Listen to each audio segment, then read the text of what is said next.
my slides? Yep, we sure can. Thank you. Wonderful.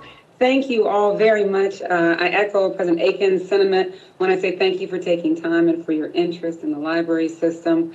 And I'd like to thank my team members from DPW and the Housing Commission who are on the call with us today.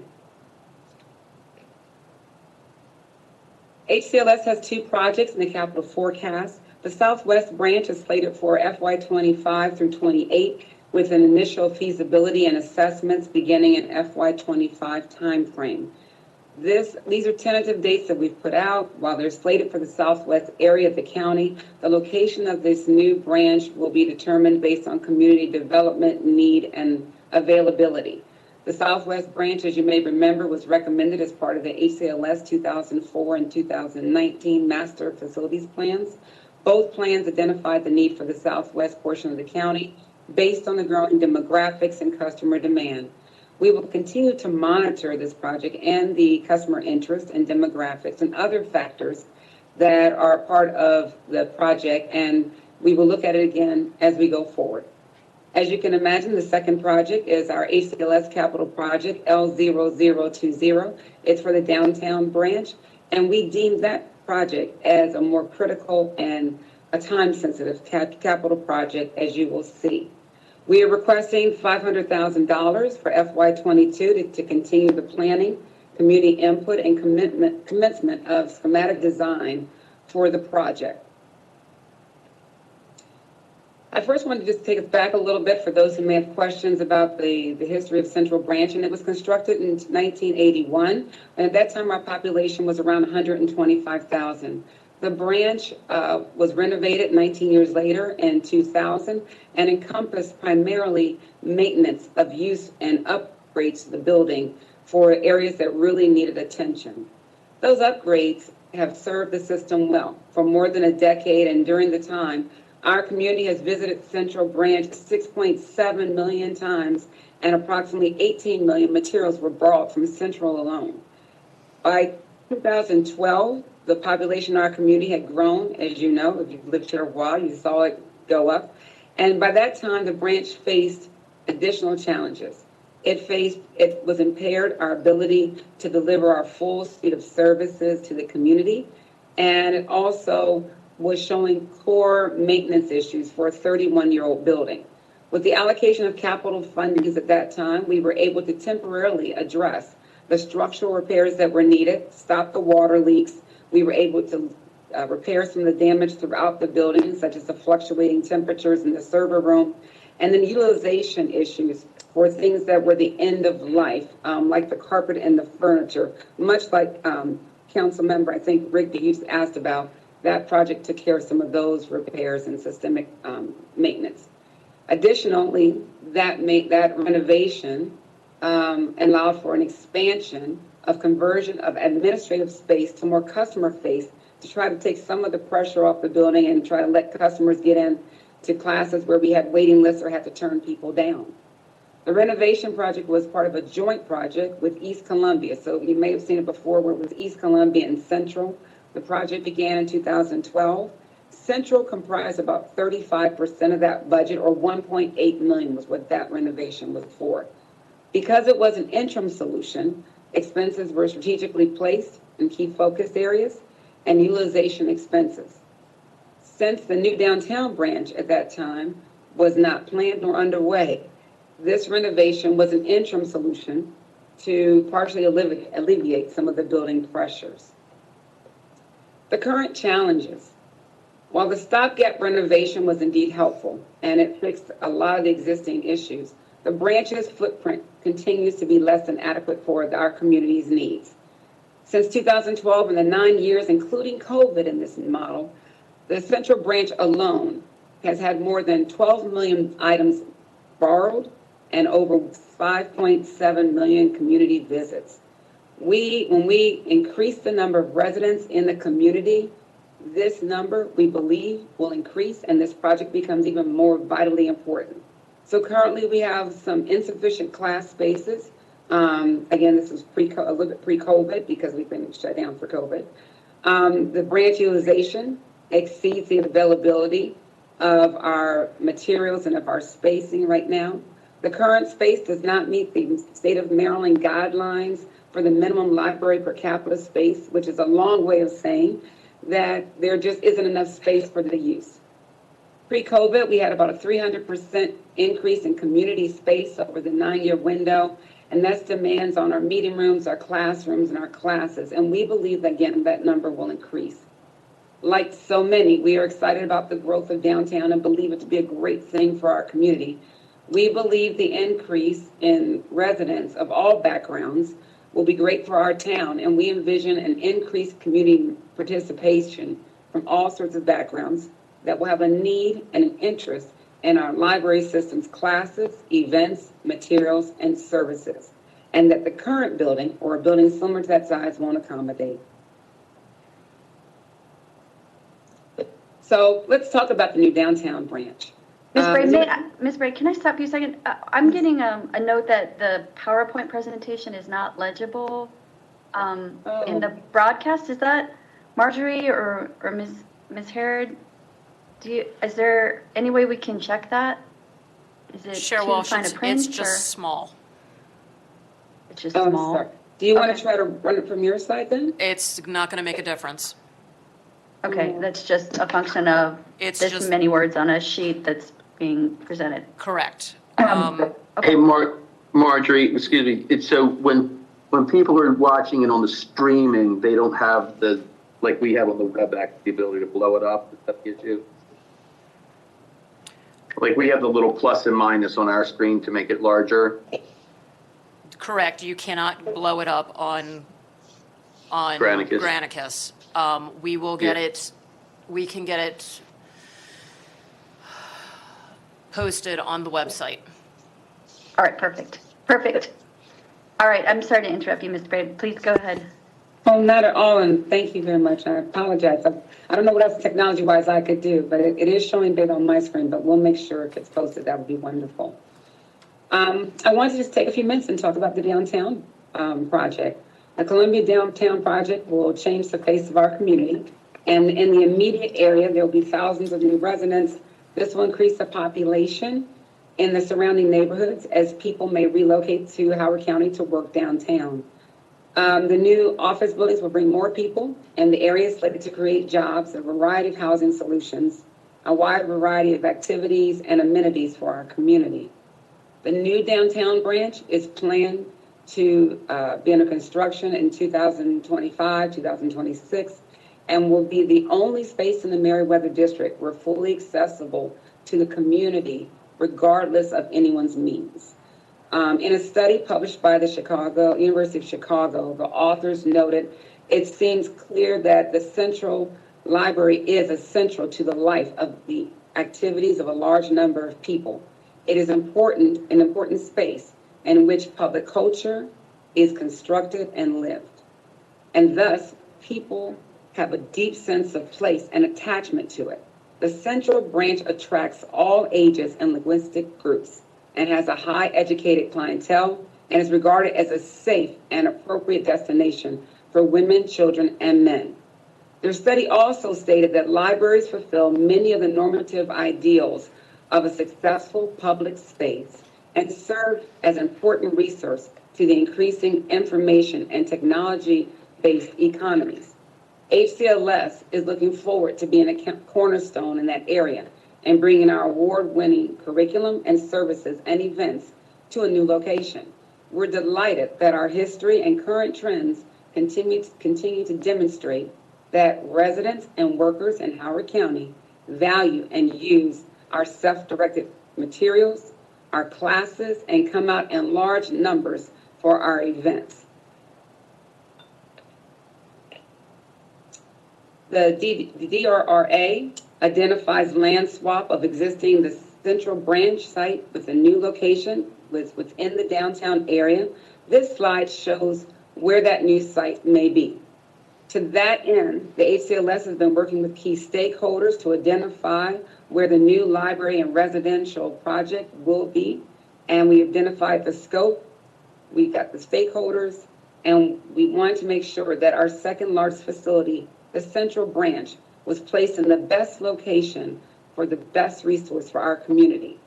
And so with that, Before we move on to what we're requesting for this year, I'd like to talk a little bit about what we've accomplished with the FY21 funds that were approved. In FY21, there was an approval for $488,000. It was allocated for as part of the initial planning and scope. And then we did spend about $150,000, and we have a balance remaining. We estimated the level of effort based on what we knew at the time. The great news is that what we were able to accomplish, our team was able to leverage the years of experience, allowing us to be very prudent with our spending in FY21. And we have a remaining balance that we will be able to use as we move forward on the project. Before we get into the discussion, I would like to report back to you on the status and the work of the accomplishments of FY21.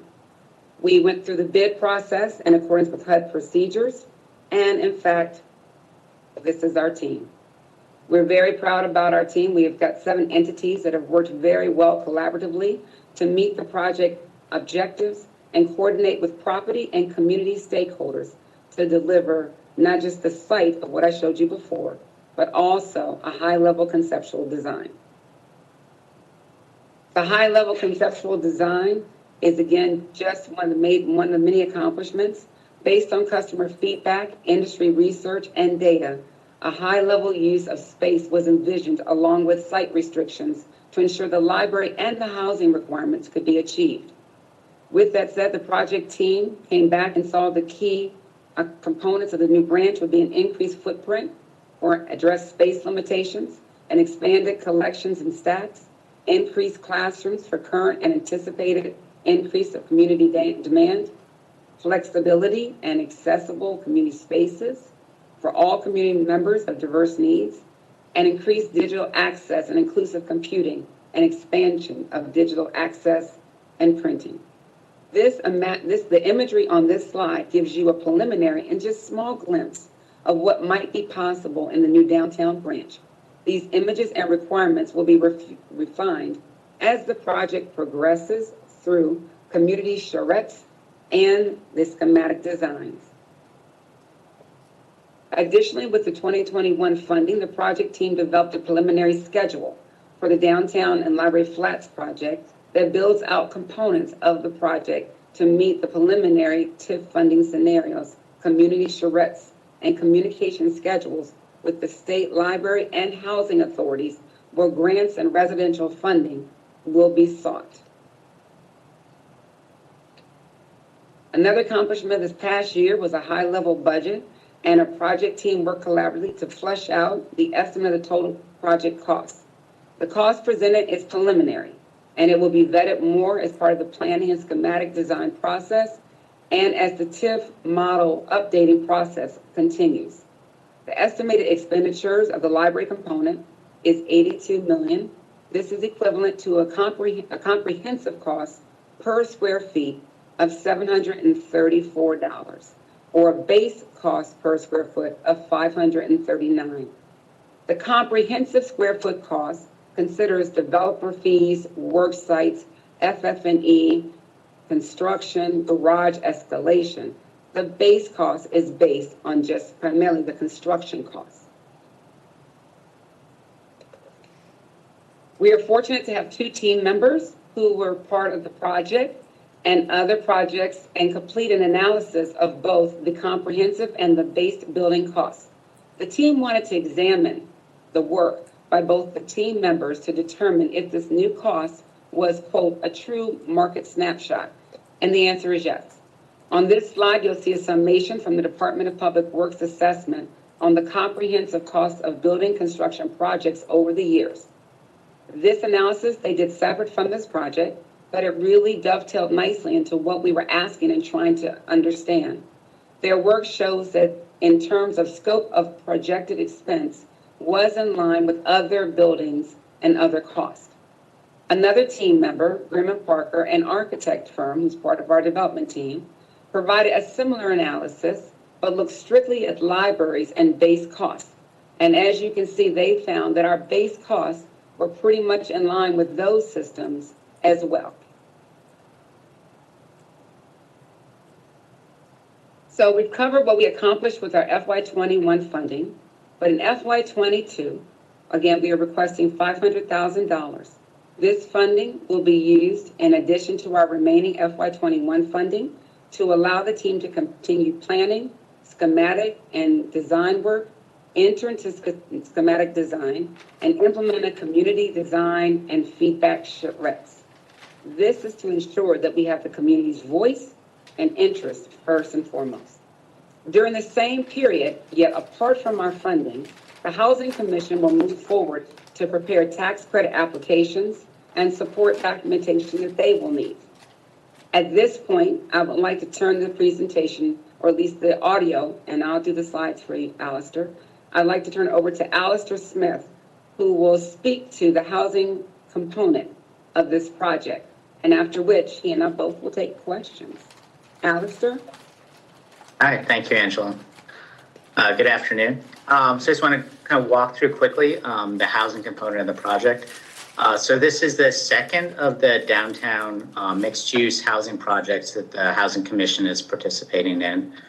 In many ways, it's kind of a mirror to the Artist Flats New Cultural Center project with a kind of three components. The first floor being the library, the upper levels being the housing component, and also a garage serving the library, the housing, and the adjacent units. So you can see where our site is, kind of at the southwest corner of the Crescent area and the bottom of the downtown Columbia area.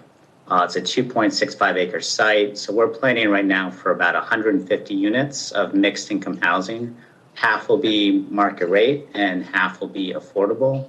And again, the 100,000 square foot Central Branch Library will be on the first floor and the garage will be adjacent to it. You can go on, Angela. So this is kind of the pod of the Meriwether district that we're working in. So it's a very active, exciting mixed-use area that we're going to be having our library and housing situated in. We think it's going to be a really desirable place to live and a great place for residents and Howard County residents to come and utilize the library there. So just kind of looking at this, we have the Juniper apartment building that opened last year. That is 382 apartment units. The garage and the office building are up and running. The Marlowe building is under construction now and be delivered at the end of next year. And we're right next to that in the southwest corner. All right, go on, Angela. So this is the building layout. So we've spent a lot of time over the past year or so kind of working out the best layout for the building. It is the good part of being in a mixed-use site like this is there's a lot of active retail and park right there. There's a lot of amenities right at your doorstep when you walk out. And the challenging part is it is a compact site that we're working within. So we spent a lot of time trying to come up with the best design, and this is what we came up with. We'll have the library on the first two floors. You can see they're taking up the footprint there. They'll have high ceilings, about 18 foot high ceilings for the first two levels. And then we'll have floor levels of housing going on top of that. The housing will have a residential courtyard in the middle. Then we'll have the parking garage just to the west of the building that will connect. Right now we're looking at a 6-level parking garage, as well as an underground parking garage underneath the site footprint. Go on, Angela. So here's a rendering we saw earlier in the presentation. So you can see the library would be on the first two levels. So they have a grand entrance. They'll really kind of anchor the corner there. The housing will have 4 levels on top, going down the length of the building. And you can see the parking garage is kind of tucked back in the corner. So that's not kind of the key visual element that you're seeing when you're coming up to the library. You really get the full visual effect, the glass windows and the glass doorways, inviting you into the library. And this is a side view, so you can get a little better shot of how it will look on the upper levels in the library. Another kind of really nice amenity we planned is a second floor courtyard terrace for the library that you can see there. So that'll give a chance for the library patrons to have some indoor, outdoor space, enable the library to host events, outside on the veranda, and, really nice amenity for the library to have. This is a great setup for the residents of the housing as well. I think being on top of such an amazing community amenity as this library will be really attractive. As you mentioned, it's half market rate, so it is a key element to attract residents to this building, to make it attractive and comfortable, and really bring all the amenities right there. And you can see at the back, the garage is kind of pushed to the back, and kind of at the back of the site there'll also be a connection to a walking trail. So the overall development program, the 150 units for the housing. We're envisioning a mix of studios, one, two, and 3 bedroom units. So half the units, 75 units, will be low income, affordable units. They'll be below 60% of the area and median income. 75 of the units will be market rate units. Will include amenity space, such as a fitness center, co-working spaces, and a clubhouse. The library will have all the things Angela went through before, new programming for children, teens, and adults, additional classrooms, flex space, meeting spaces, maker spaces. And then we'll have the garage underground and connecting to the building. We anticipate that we'll need about 560 spots for the library and the housing.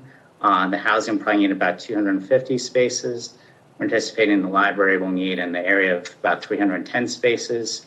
And then we also have the way we structured the garage. We can go up or down a little bit with levels. So, in working with Howard Hughes, they anticipate they will probably need, up to 300 spaces or so to serve their adjacent users, with all the retail they're bringing in and new office and additional residential. So we do have that capacity to expand the garage to go up to potentially 850 or 900 units as well. For the financing for the housing, we're not using any county funds for the housing construction. Right now, we're estimating the total development to be about $55 million. And again, the funding sources are pretty similar to what we're doing for the Artist Flats building. In order to finance a building this size, we probably need the twin low-income housing tax credit funding program, where we have part of the building that's funded with 4% tax credits, part with 9% tax credits, additional money from the state through the Rental Housing Works program and the Partnership Rental Housing program. We're in discussions with the Columbia Downtown Housing Corporation about providing a loan to the project as well to help finance it. We would take out the first mortgage, and we would most likely also apply to the Baltimore Metropolitan Council to provide housing choice vouchers for the program as well.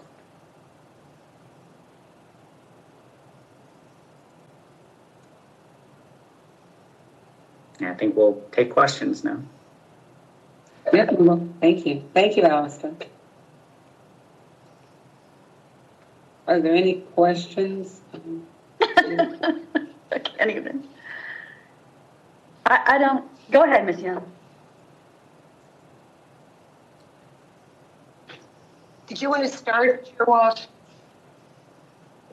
Not at all. Nope. Are you sure? 100% positive. Okay. I'm trying to find the slide. I'm sorry, but You want me to put it back up? no. I've got the slides right here. I was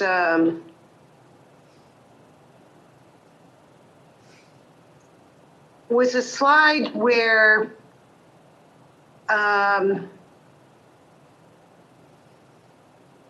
you were talking, about the development process, and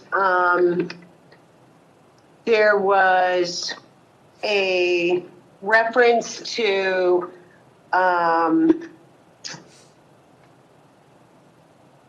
complying with the HUD development process, the competitive development process. And I was curious what that HUD development process is? What does it mean to be part of that competitive HUD development process? Sure, I can answer that. So that was referring to the procurement guidelines that HUD issues for housing authorities to comply with. So the Housing Commission has a procurement policy, and we follow the HUD guidelines. We also kind of blend it with the county procurement guidelines. So for this, we issued a request for proposals. It's kind of the key elements that we have it publicly advertised. It's out for at least 30 days for firms to respond. We have a pre-proposal conference. And for this project, given that it's a development process, we kind of looking more at qualifications from the teams, because we want our whole team to come in with the architect, with their general contractor, with the developer. Kind of the only financial kind of bid component was the percentage of developer fee that the teams were proposing. But we received a really strong response. We had 8 really strong teams, kind of the who's who of affordable and mixed use development in the Baltimore and DC, Howard County region. So we had a lot of good candidates to choose from. We had a lot of in-depth working sessions with the teams to understand the proposals, and we ended up selecting the team led by Enterprise Development with Grimm and Parker as their architect, Harkins and Costello as their general contractor. Sounds like that's the way to do it. So I may have missed this, but also, do you work with the library system or do you work with the Housing Commission? I'm with the Housing Commission. I'm the Director of Development for the Housing Commission. And are those HUD guidelines printed on your website? I don't believe they're on our website, but we can have we can share our procurement policy with you and kind of go through how we, went through that. That would be great. I would very much like to see a copy of that procurement policy. How much of the funding do you have in place right now? Is that directed for the library or for the housing? Either one of you. I can speak to the housing for a minute. So the process we go through is, Angela kind of referenced in the timeline. We need to apply to the state for an allocation of low-income housing tax credits. The next funding round is spring of 2022. So we would apply for that, and once you kind of have the base of the tax credits, then in your program, then you can kind of line up the other financing, the bank loan. There's a lot of layering of different financing sources that goes into it. So, the commission has, our own funds that we'll put towards the housing portion of the pre-development costs. The development partner, Enterprise, will put forth their own money for their portion of the pre-development costs. But the construction money, we have to apply to the state for the majority of that. And for the library, we have gotten the prior appropriation funding. We're asking for this 500. And this year we are hoping that we will continue to work with the county and understand what the long view is in terms of, but we will have to come back for funding and request for the county for the library's portion. Right. I'm assuming that, of course, a lot of this is going to depend on TIF financing or TIF increments. And of course, we really don't know how the future, particularly the near future, is going to look in downtown Columbia for commercial base, et cetera, given the pandemic. So,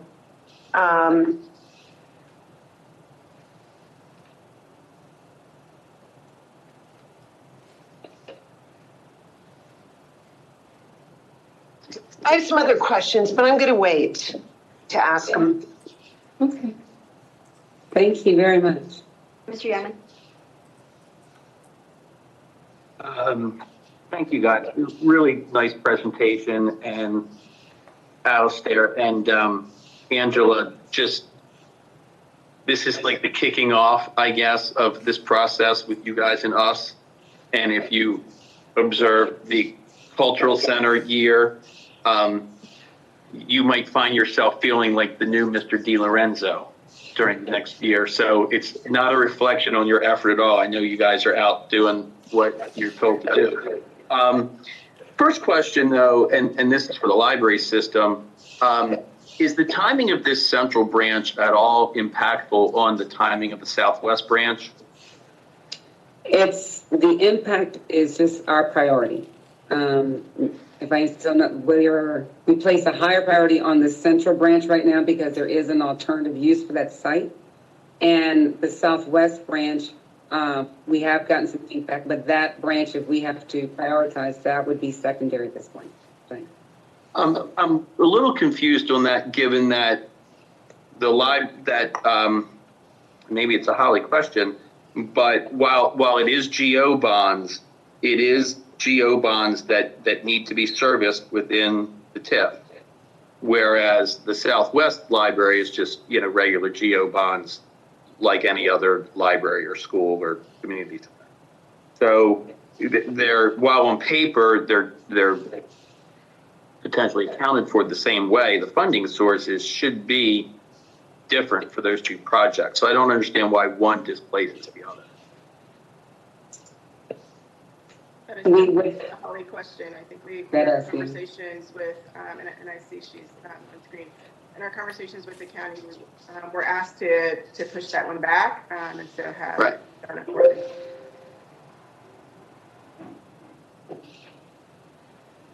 So, Holly, I see you jumping on. I mean, we have a current central branch.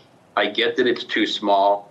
One of the populations it serves would then be using the Southwest branch if it was built. And it is an existing building, while not perfect. Why aren't we pushing forward the Southwest branch first? And to be honest, why are they even interrelated, given that one's going to be serviced by the second set aside and the other is just on a regular GO? So first of all, in terms of the bonds, Mr. Yeoman, you're right. There are actually different source of funding planned for the Columbia downtown Columbia library.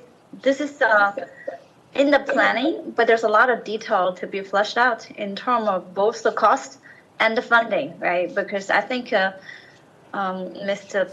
Carl DiLorenzo was here in the last work session. He was talking about in the next several months and has to look at the TIF model and look at all the cash flow and all those different pieces there to see how much is available and how much realistic can be supported. And at the same time, we also need a deeper dive or sit down together with library, housing, and all the stakeholders to look at the scope as well. So everything here was very preliminary and obviously still in discussion with all the stakeholders to figure out both the cost side, the timing, and how to fund that. So these are not concluded at this point. But in terms of the funding source, it was intended to be covered by to set aside in that area because that's in downtown. So the original thought is the additional revenue collected in that area be used to support those different public facilities. So that's the more ideal situation, and that was the original plan. But we're still, a lot of details need to be fleshed out in the next several months. So I think the next budget cycle will have a much better answers. At this point, these are plans or thoughts or ideas. Okay. Now I saw that the funding was referred to as funding from the Reserve Fund for Public Improvement. Why wouldn't it just be, GO bonds supported by the second set aside, which I think you guys just call other GO? It is. I think it is. It is other. I think it's for a GO other down the road. You're talking about the future years, right? Because I think the current year is only a little piece for planning. I'm sorry. The $500,000 this year for more engineering or design is for the Reserve for Public Improvement. That's not the construction. Right. Okay, I got that. I feel like we're dipping our toe into sort of the conversation we had about the Art Center or the East Columbia 55 plus last week, where we learned that we were a good $1.5 million into design and engineering before we even had an approved project. You guys have accomplished a ton with the money you've been allotted, and we're only authorizing another $500,000 this year. But, if you look at that TIF model, and unless the Art Center really knocks the cover off the ball and all the incremental revenues exceed projections and everybody rushes to move back into office buildings and assessments go up, all the things that are on a spreadsheet that you hope go well, it doesn't show that we can afford this for like another 12 years. So I don't want us to end up 3 years from now with $2 or $3 million in engineering spent on a project that's still optimistically 10 years away. I'm not sure what the answer is, because I know we want to get it to where we know what it's going to cost, and we have a project that is spec'd out on paper, because other than that, there's nothing to really discuss. But I'm feeling like we're kind of gradually getting ready to go down this road of, okay, we have this shovel-ready project. The affordable housing people are screaming bloody murder to get it built, and the second set aside can't afford it, so it gets dropped in to regular GO bonds when we already have a library branch there. So that's a huge concern I have, not with this $500,000 of funding, but this project overall. This council has kept saying, well, that was already so far down the road. Well, this one isn't. So this is on us to say, hey, how fast do we want to allow money to be spent and advanced on this? Because if we're like too far down the road in 4 or 5 years, to say no, that will be of our doing. One last question. What is the cost on this 80 million? Did I hear somebody say that? 80 million? Yes, I'm sorry. Yes, I was not. Because it's all of our TIF models show it at 40, just for what it's worth. Because this whole size thing, we've gotten into this with the East Columbia Center. I am not an architect, not an engineer, and don't know squat about building libraries. But, I just looked up online, and, everything on the internet's right. That even for a smaller library serving less than 35,000 people, the space factor is 0.65 square foot per population.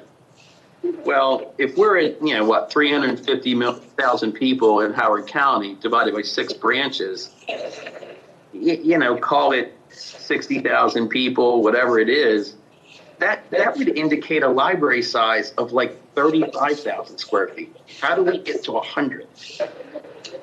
The current branch is, well, first of all, the statistic on the average statewide square foot per capita, the state Maryland library system has come back and said that the exemplary number is a 1.2 number. So it's 1.2 per capita. When we look at the current existing site, where it's 47,000, we know that space is not sufficient. And so in our facilities plan, we actually have the analysis that shows how at the rate that Howard County is growing, which we've already kind of exceeded some of those numbers, the per capita square feet footage, we need the central branch to grow, and we would need the southwest branch. The central branch, though, in hands-on, day-to-day, pre-COVID, was, as you mentioned earlier, is not sufficient. So I'm not sure I've heard different metrics, but I know for a fact the State Library Association has said that 1.2 is exemplary the per capita number for branches. what's the really, really good number, not exemplary? I mean, is there a range of these things? Yes, there is a. It's sort of like lead platinum versus lead silver. Like, Yes. what am I getting for that twice as big a size? If I can jump in really quickly while you look for that, Angela, if you have that at your fingertips. I also want to just add in that part of what our developer team was looking at when we're modeling out and beginning to think about library space is the way that this community uses its libraries. And so I have to remind that HCLS is among the top libraries in the nation. And so when we look at place here, chief among the complaints that we receive, and there aren't many, people love their library system, it is, I am unable to get into the class. There's not enough space, right? There's just not enough space physically to increase the number of seats that are in. There's not enough space to run multiple classes at the same time. And so there's not enough community room space. And we look at the current central building, there is one community room that is rather small. And in comparison, in our, I think Miller is about 63,000, is that it, Angela, square feet.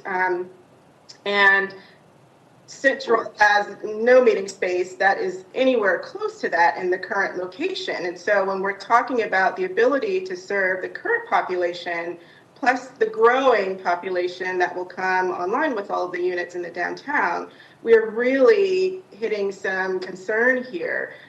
And then, of course, it's the parking, right, at the current Central branch. So we're not only looking at what is listed as a best practice standard in square footage, but also the way this community uses its library system, right? And it is the place where our community uses this as a place. It is like the third space for people, that community living room. And so they are physically in the branches, utilizing them. And so that's really key to when we kind of look at, how many classes and the community response to that, that is driving the square footage number. I just wanted to add that in. Well, I'm an in-person person. I have some friends that aren't, and they've actually loved COVID because they've been able to not have to go out and see people. But I'm the opposite, and so I get it. Like wanting to get into in-person classes, but we're looking 15 years out at how a library building functions and what services it provides and, what that looks like. And that's really hard when you look at just in the last, the county council's not going to be able to get rid of the ability to testify online. The school system is going to be in here this afternoon asking for, the initial money for a digital campus. So, is the traditional library model going to change sufficiently that when we do replace this building, we need a 60,000 square foot building and not a 100,000 square foot building? So these are just, and I don't expect answers to all these things. I just know that we keep having as a group these conversations of, gosh, this project was so far along before we got here, and I just want to start having these conversations early on, so nobody's blindsided when they come up. But I think that the cost, I think that the space, the size, the priority over the Southwest branch, I think all these things are going to be continued questions that I know that at least a few of us are going to be asking. So I will end my questions. Thank you.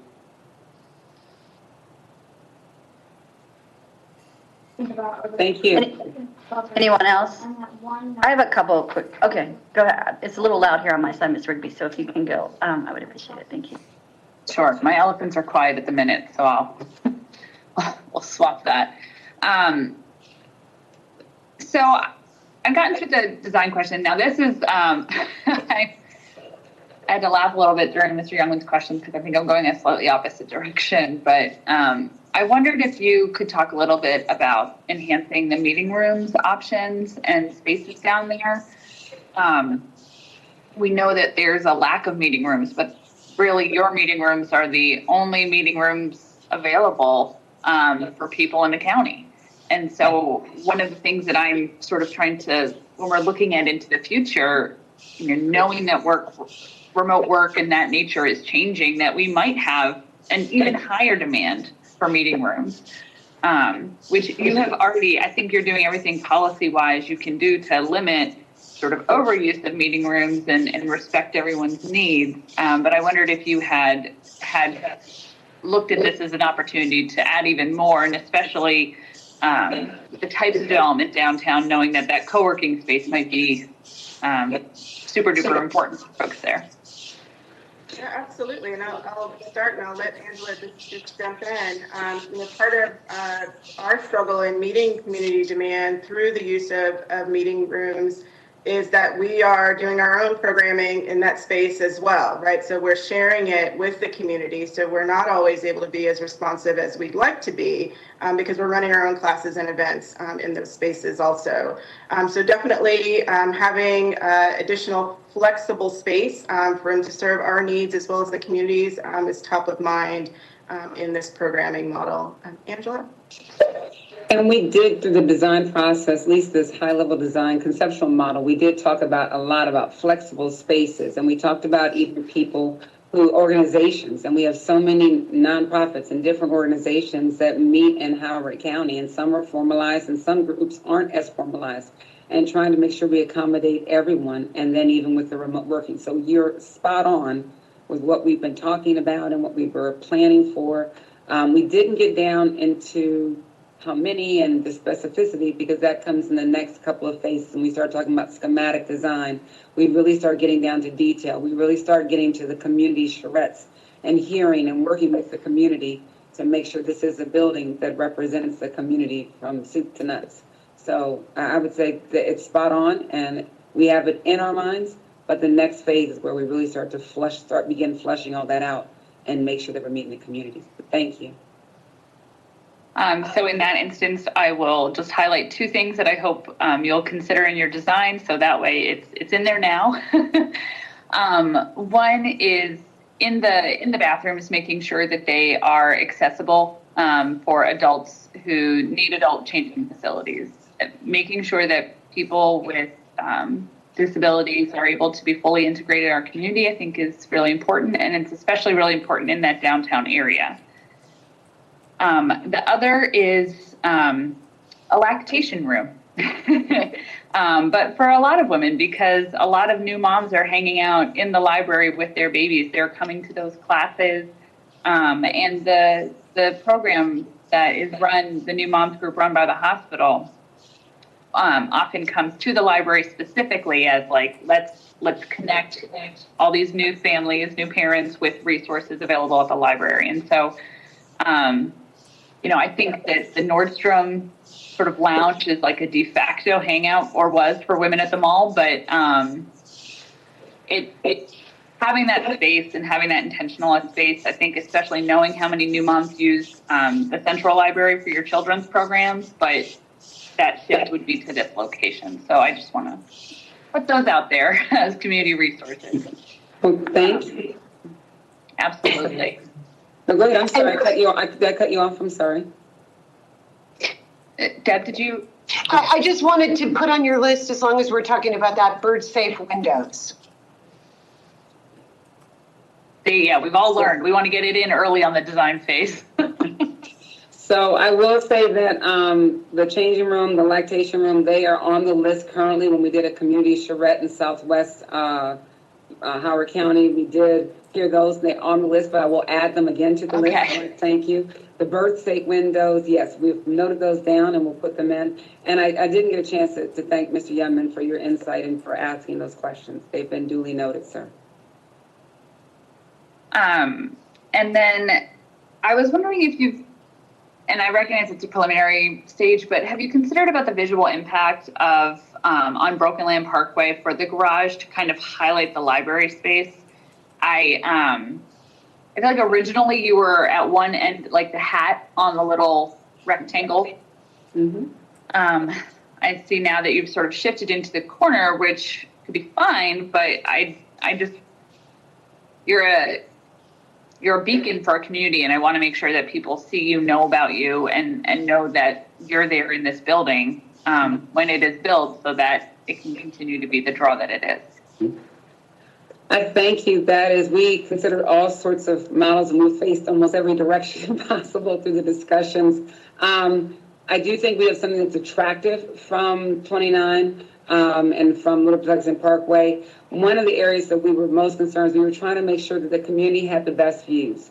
And we did several different scenarios. And we also wanted to make sure that when you are downtown, that you don't have to try to figure out where the library is, like you see it and it's there and everyone feels welcome. And so we really gave a lot of time and energy to the corner and the front view of it.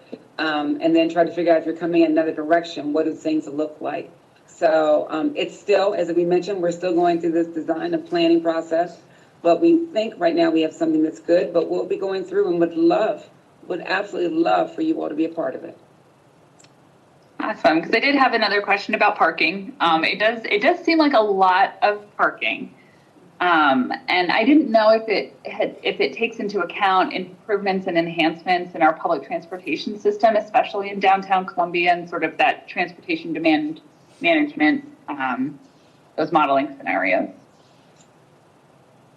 I'm going to say, I think we just focused on the library and on the housing. And I know that Alistair touched on it. We've spoken with and met with Howard Hughes and some of their parking solutions for downtown. But we have not formally. Alistair, do you want to chime in? I don't think we formally have done what Ms. Rick is asking us to do. So we need to make a note then. Sure. Just say from a development standpoint, I mean, the less parking we have to build, the better, especially underground and structured parking is expensive. It's in the neighborhood of $20,000 a space. So the fewer we can And there's a build, cost, right? There's a financial cost. There's also an opportunity land cost. When you use that land for parking, you can't use it for programming or housing or something else. You're using it for, the temporary car storage. So because there is a cost with that decision, that's why I wanted you to walk through it. Yeah, I think we'll be taking a close look. Right now we have planning for about 1.5 spaces per residential unit, and I think 3 spaces per 1,000 square feet for the library. And then Howard Hughes indicated they needed probably about 300 spaces. So that's the numbers we're working from. But I think if we can push that down a little bit, working with DPZ, that would certainly be the goal. But, we want to, and I think kind of sharing uses as well, kind of figuring out, can we share some spaces? Folks are coming to use the library at certain times, and the residential users are coming at other times. If there's ways to, get those spaces down, because it would, any reduction in spaces helps the economics of the project and helps the overall kind of, the design and use if you have fewer spaces. So I think that's a good point, and it's something we'll be looking at. Thank you. Yeah, I think talking with the Office of Transportation and sort of how their ridership increasing ridership strategies align to the project and align for what is expected or planned for in terms of downtown transportation would be beneficial. And then the last question I simply had, in the Southwest, it looks like you still need to do sort of like the study and the assessment. Do you have land available for that? Oh, sorry, Ms. Braid, you're muted. Not being heard is usually not a problem I have. So that's part of the feasibility and the assessment. That's what that initial funding is looking at land. We do not have anything currently. Okay, so it's not like ready to go. That's part of the, okay. I was just trying to understand some of the reasoning behind, and to me, that would be a pretty good reason to not prioritize that one immediately if you don't have the land or funds available to get on it and go. So thank you. I think that's my last one. Thank you all. Thank you. Dr. Jones, did you have any questions on Howard County Library System? Can you hear me? Yes. Okay. I'm working through my phone today, so my things are looking different than on the laptop. Hello, everyone. No questions that I have. Thank you for everything that you do with the library system. I look forward to the amazing projects coming, and I enjoy. Although I don't go to those branches down there in that part of Columbia, I enjoy the library anywhere I go. So, thank you. Thank you, Dr. Jones. I think I just have a couple questions, and then Ms. Young, you said you had a couple more. Maybe you close it out if that's still your plan. And maybe Mr. Youngman was asking this, but my audio was choppy. There's been $500,000 in this item L0020, the new Central Branch location, for 2 years now at least, right? Why hasn't that been spent in 2 years now, and what additional is planned to do with the $500,000 that's being requested this year? The money that was allocated the first money allocated to this project was in FY21. So that this year was our first year getting money for this project, and it was $488,000. We spent approximately, or encumbered about $150,000, which leaves us about $335 remaining. That funding, we were very prudent. We thought we were going to have a larger acorn to crack when we started this.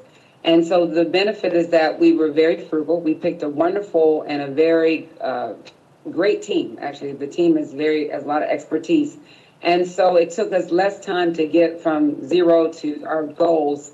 And so we were able to save that money. We didn't spend. We were very prudent. We did not want to spend just for the sake of spending. We wanted to make sure that we just spent what was needed. So the remaining funds, in addition to the $500,000, allows us to start going into the planning and the design process. So if I had to break it out, maybe in layman's terms, we did analysis and we did planning and some basic design. We now will be moving on to more detailed design, getting community input, and understanding more of doing more of the programming in the space. So the money that's being asked for, the $500,000, takes us to about $835,000 that we would have allocated for this project in FY22, and we would continue moving on. And that was the timeline where we showed what would happen during this period. But we would kick off schematic design, get into the community charrettes, continue planning, and continue working with Mr. DiLorenzo, Holly, DPW, all the different partners and the people who are part of the stakeholders and part of our team.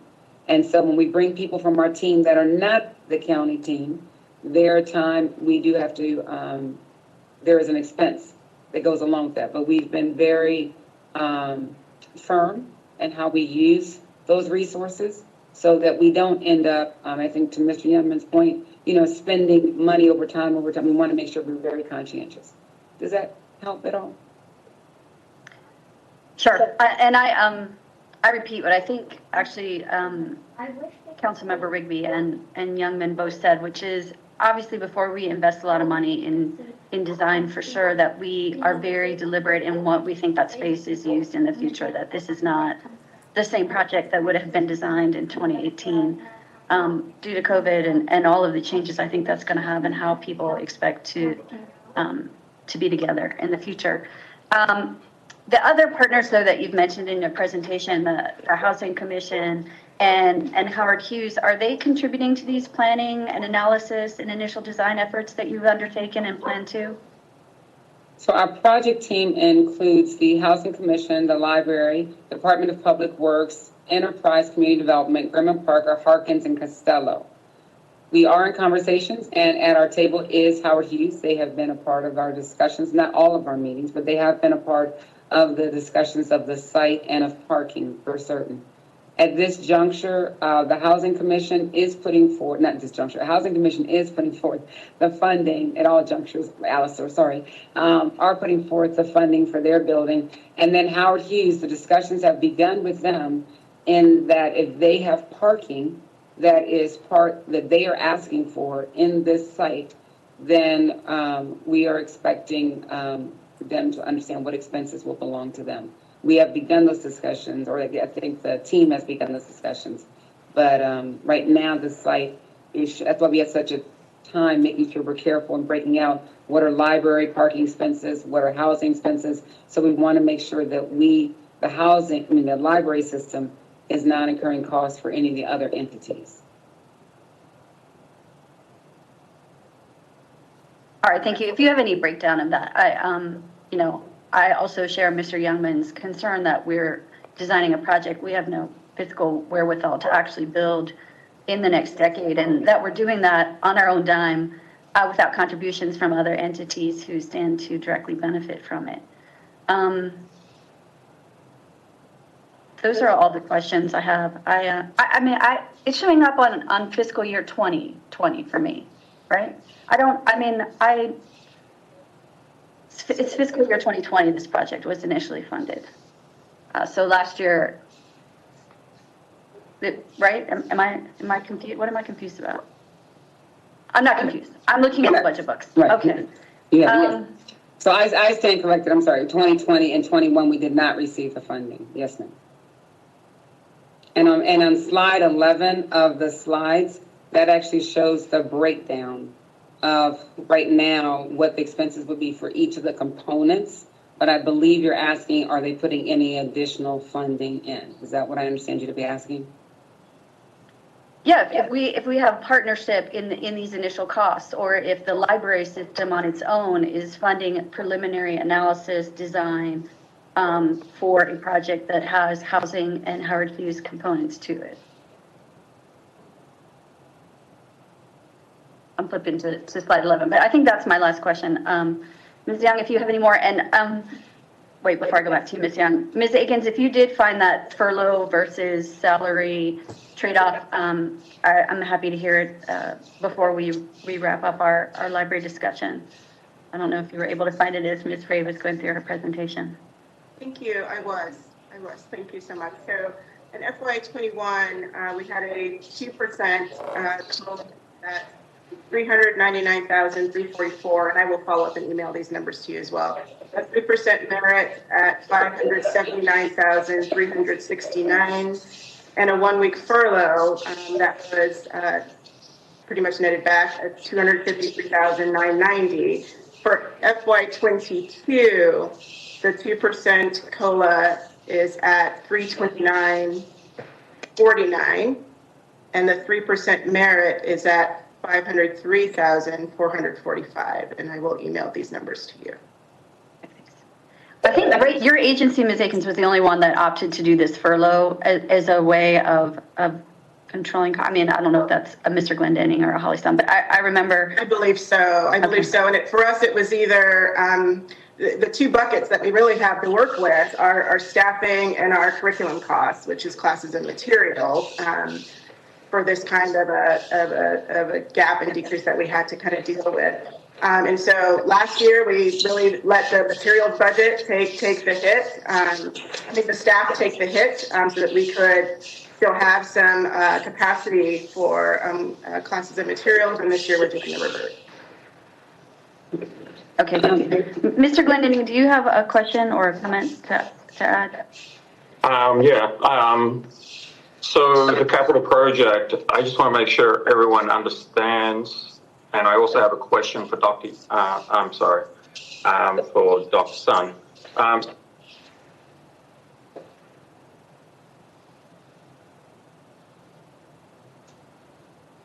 Wait, I'm not able to hear you, Mr. Glendenning. I keep attributing. Oh, okay, good. I'm like, I keep attributing it to my computer, but I just saw two other shaking heads. So I think you may have inadvertently muted yourself. I think so. Sorry about that. So the first funding, the $488,000 went into this budget and was appropriated in FY20. And it's actually reserve funds for permanent public improvements, which is part of the TIF agreement with Howard Hughes was that they contribute approximately $1 per square foot of everything built in downtown Columbia.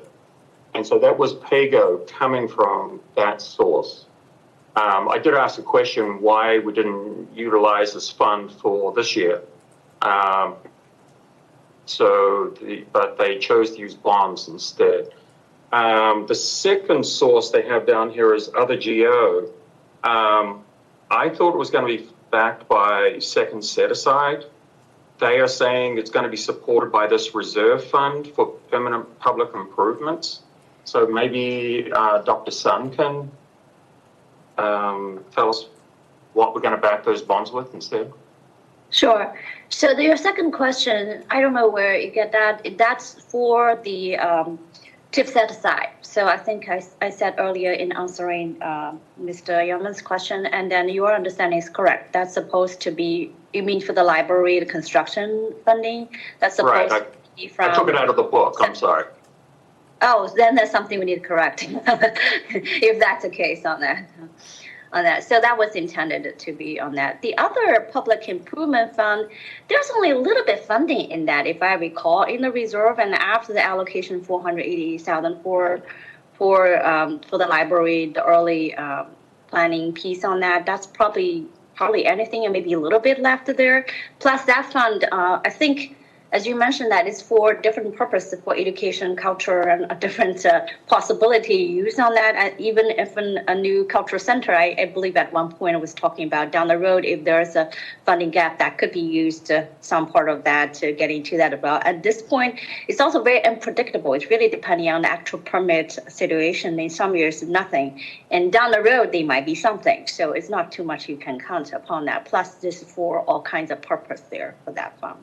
Right. So currently the fund balance is about 680,000 in that fund, and it grows, projected to grow about $1 million a year. So my question was, instead of doing GO bonds this year, why wouldn't we? But you're just saying it's a policy choice to not use it this year. Is that correct? Rather than GO bonds, you'd rather use the GO bonds. Right. And also it's uncertainty on the future, right? It's not only just for future, any new funding will continue coming or not, because there's some years, as I mentioned, there's zero coming or close to zero. But also this fund is not just only for library. It could be used to support other education entities down the road in downtown Columbia and for culture. So and we're still little money even sitting there to begin with there. This year was not...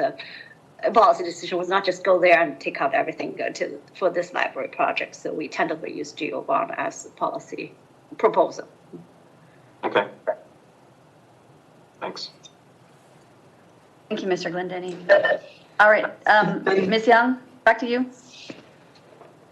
Okay, just one quick comment and one quick question, because I know we're all starving. I would like to emphasize what Councilmember Rigby said about the parking garage. Right now, you come in off of 29, there's an empty lot where new development is planning to take place, including the library. There's a parking garage that is right up against a sidewalk. And then there's the MedStar building, and the side of the MedStar building that faces Broken Land Parkway basically focuses on a dumpster. So that's what you see when you pull in to what should be the heart of our beautiful downtown, a parking garage and a dumpster. So please, when you are designing this building, think about what people are going to see when they pull onto Broken Land Parkway. I beg of you, it should be something that is as attractive on this side that faces Broken Land Parkway as it is on the other side. I know that you want to face the community and have that excitement facing the community, and I don't blame you, but there are going to be a lot of people who are only going to see the side of the building on Broken Land Parkway. So I ask that you not forget that. And then the other thing, I guess it's kind of what we've all been talking about in a way, is I'm looking at the slide that has the timing of this. And the timing shows that construction is going to start in 2024 on this slide. Preliminary project timeline. Is that, I mean, are you guys really thinking that? Has somebody from the county government said, proceed, this is really the timeline that we're looking at? So when we did thank you for the question, you see construction start in 2024 because it's actually fiscal year 2025. So when we started looking at the project, we were working off of a potential start date of a fiscal year 2025. So if we look at that, then we think we will begin. You'll see it in the July where the yellow line comes down. July 2024 is fiscal year 2025. So that's why it shows up there. These are preliminary timelines we are working through. That's what we hope the next round of planning and over the next few months will be to fine tune and look at the schedule and take into consideration some of what you're mentioning. But yes, and I did make note of the side of Broken Land Parkway. To Mr. Youngman's question, the tiers are, so before I go off, I'm sorry, Ms. Young, did that answer your question? It did, Angela. You know how I feel about the library. I would have much preferred to see this as the first project in downtown. Number one, because it went through an appropriate process that involved procurement regulations. You had 8 different competitors. You really examined all the designs. You went about it the correct way. Number 2, the services that you provide are free to the community. And I think that that's really critical, that if we're putting this much money into a public project, that it should be a project that's available for free to the entire public. So that is also my preference. Number 3, who doesn't love the library? Okay, so I get a smile out of both of you on that one. Okay, so I mean, I wish that this was realistic this time. Because of the choices that were made last year, not mine, but others, I don't know that it is. So, it breaks my heart to say that, but that's where kind of I'm thinking right now. Thank you. Thank you for sharing. I did want to follow up with two questions that were asked. Mr. Youngman, you asked me about the per capita numbers ranges, and there are 3 different numbers, and I just wanted to follow back up with you. I gave you exemplary at 1.2, but there's also essential at 1 square foot, and there's also enhanced at 1.1. So it's 1, 1.1, and 1.2, sir. Would you like to email that over to all of us? I sure will. That'd be awesome. Thank you. And then I wanted to follow up with Ms. Walsh. You asked your question. I think I didn't answer it. I answered it, but I don't think I answered it totally. Now that I understand what you were asking for, the Housing Commission actually, when we've gone through this planning process, they have paid for their portion of the planning process as we've gone through. So I do want to make sure that they are a partner. We're partnering with them as well, and they have paid for their portion of this preliminary design piece. They're not under our numbers that we've expensed, if that's helpful. I don't think I answered your question right the first time, but they are paying their part. All right, thanks. Thank you. And if I can just add to that, our development partner, Enterprises, is sharing the housing costs with us. So us and Enterprise are taking on all of the housing pre-development costs. So we have a clear division with the library about who's paying for what. But we do have another party who's, Enterprise, who's putting up their own money to make this happen. Thank you, Alistair. Okay, anything else for Ms. Akins, Ms. Braid, and the whole team for the Howard County Library System? None of them are shaking their heads. I'm going to say it's over.